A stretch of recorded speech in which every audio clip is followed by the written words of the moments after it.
I became invisible on a Tuesday, not in some poetic way, but in the way people look straight through you like you're part of the pavement. I was sitting on a street corner in downtown Seattle with a cardboard sign and 53 cents in my pocket, watching suits rush past me without slowing down. 6 months earlier, those same kinds of people used to nod at me with respect. Now, they didn't even flinch. That was the day I understood how quickly a life can disappear. 6 months before that, I was a cardiac surgeon earning more money than I knew how to spend. I had a house that echoed with laughter, a wife who believed in me, 2 kids who thought I could fix anything. Then one routine surgery went wrong. My hands shook after too many sleepless nights, too many 30-hour shifts, too much pride.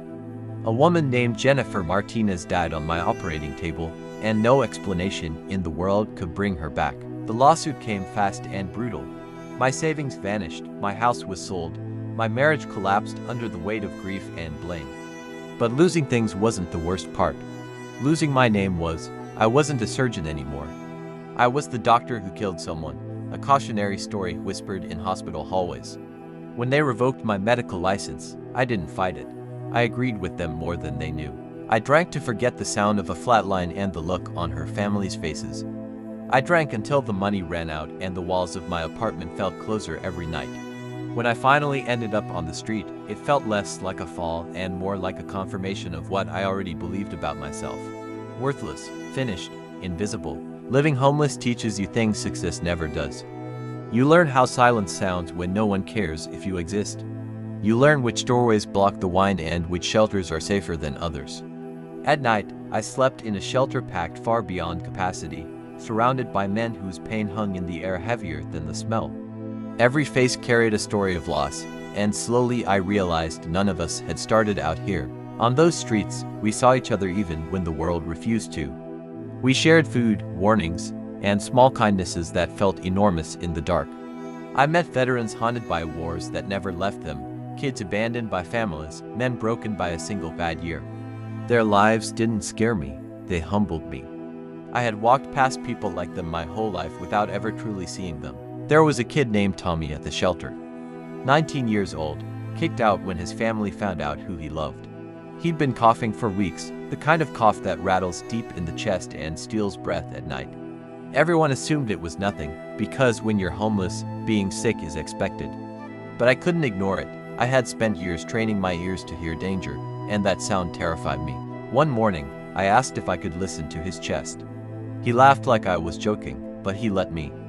What I heard made my stomach drop. This wasn't just a cold. This was severe pneumonia, maybe worse. He needed a hospital immediately, but fear stopped him. Fear of cost, fear of being turned away, fear I knew too well. I took him to a free clinic and waited for hours, watching him grow weaker in the chair beside me. They confirmed my suspicion, but sent him away with a prescription he couldn't afford and sympathy they couldn't convert into care. Walking back to the shelter, I felt the weight of every failure I'd ever had. I thought about Jennifer Martinez and the promise I had broken. I couldn't let it happen again, so I took a risk that could have destroyed me completely. I walked into the emergency room of the same hospital that ended my career and spoke my name out loud. I told them what he had and what would happen if they ignored it. I watched recognition flicker across their faces, not with respect, but with memory. The fallen doctor, the warning sign. A former colleague came out and really looked at me. Past the beard, the clothes, the shame, he listened. And this time, they acted. Tommy was admitted, treated, stabilized. When I was told he would have died within hours without intervention, something inside me finally cracked.